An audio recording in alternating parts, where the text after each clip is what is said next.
What's up, everybody? Welcome back to NASCAR World News.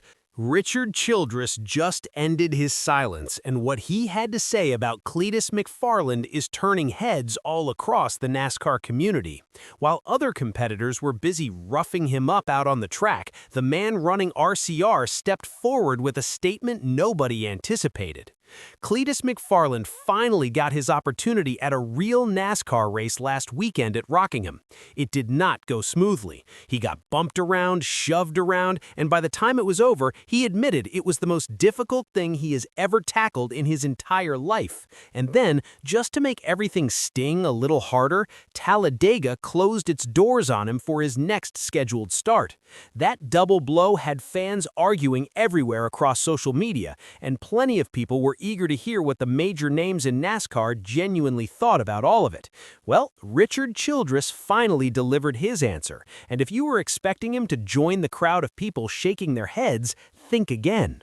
Richard was asked directly about his overall take on how everything played out at Rockingham on Saturday. Rather than dancing around the question, he went straight at it. He explained that this entire plan did not originate with him. It started with his driver, Ty Dillon. Ty brought the concept to Richard, and Richard embraced it immediately.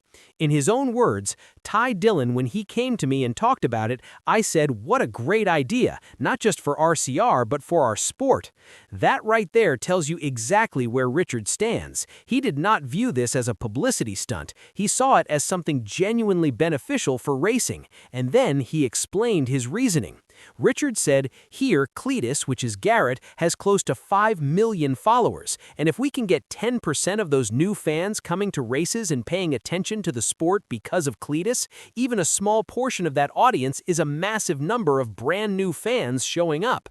Richard said Cletus already delivered new people to Rockingham in person and pulled even more fresh eyeballs watching the race on television. But the race itself turned ugly at certain points. Some competitors out on the track were pretty aggressive toward Cletus, banging into him lap after lap. Richard took notice, and he was not pleased. He said, "He's a rookie, and I'm proud of what he did last week. He finished 4th in the ARCA race. He's raced, but he doesn't have the experience. I think some of the drivers are beating him up a little excessive because he's getting a lot of attention, probably." That is Richard Childress essentially telling the rest of the garage to ease up. Cletus is new. Every single driver in that field was a newcomer once. There is absolutely no justification for treating him like a punching bag simply because his name generates clicks. Then came the critics online. You know exactly who they are. The people typing things like, "Why does this guy even deserve to be out there?" Richard has been around this sport long enough to know precisely how to respond to that. He said, "At least they're talking about you, right? You worry when they don't talk about you." That is pure old-school racing wisdom. If people are fired up about you, it means you matter. If nobody is mentioning your name, that is the moment you should genuinely be concerned. Richard continued praising Cletus as well. He said Cletus performed admirably. He loves the sport, and fans gravitate toward him because he is an authentic car guy. And regarding the mistakes, Richard was not bothered in the slightest. He said, "I can't tell you how many mistakes previous drivers that I've had made when they very first started.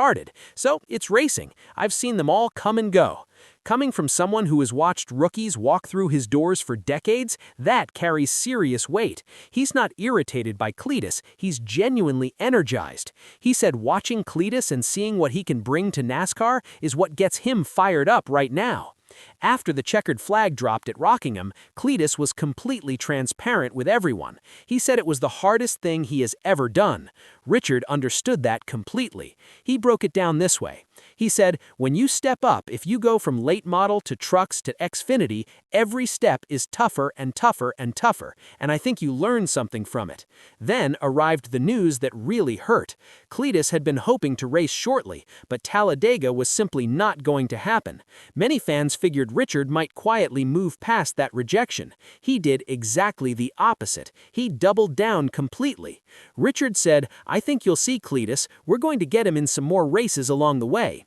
He even went a step beyond that and spoke highly of Cletus. He said, "Cletus is just a natural talent when it comes to being with the public and speaking for NASCAR. He brings all those numbers with him, surely a good thing."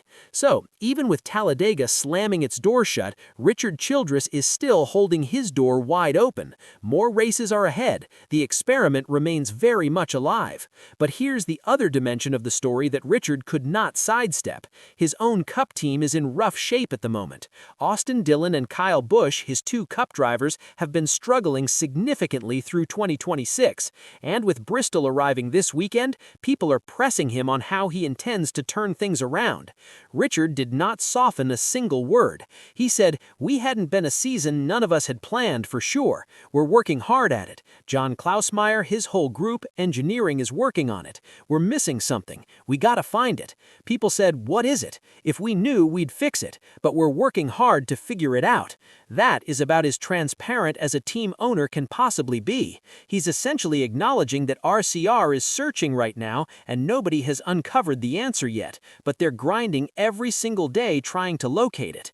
Bristol is not exactly a venue where you get to breathe easy either. It's compact, tight, and absolutely brutal on machinery. Still, Richard sounded optimistic, particularly about Kyle Busch. He said, "Bristol is a tough place, but if somebody can do it, Kyle can get out there and wheel it around that place for sure." He also shared the straightforward formula for succeeding at Bristol. He said, "You gotta finish first. Bristol can be one of them tracks that'll take you out." Then he reminded everybody that RCR has accomplished remarkable things there previously. He said, "We've loaded 3 of them on the record, and we finished 1, 2, 3 there before." A 1, 2, 3 result at Bristol is no minor achievement. Very few organizations in the sport can make that claim. Still, the new car this season has been giving RCR serious headaches. Richard admitted the new body style has them scratching their heads completely. He said, "This new car has threw us a little bit of a curve, this new body, but Hendrick seems to found some success with it, and we're all going to get it. We're working hard together to get it up." So, picture where Richard Childress finds himself right now. On one hand, he's defending Cletus McFarland from frustrated competitors, vocal critics, and even a Talladega rejection. He continues insisting Cletus is valuable for NASCAR and that additional races are coming regardless of who remains upset about it. On the other hand, he's staring at a Cup team missing something nobody has identified yet, heading straight into one of the most unforgiving tracks on the entire schedule. Between standing firmly behind Cletus when nearly everyone else was tearing him apart and fighting to pull his own team out of a difficult stretch, Richard Childress has his plate fuller than ever before. And after everything he said this week, one thing stands out clearly. He's not retreating from Cletus, and he's not retreating from the battle to restore RCR.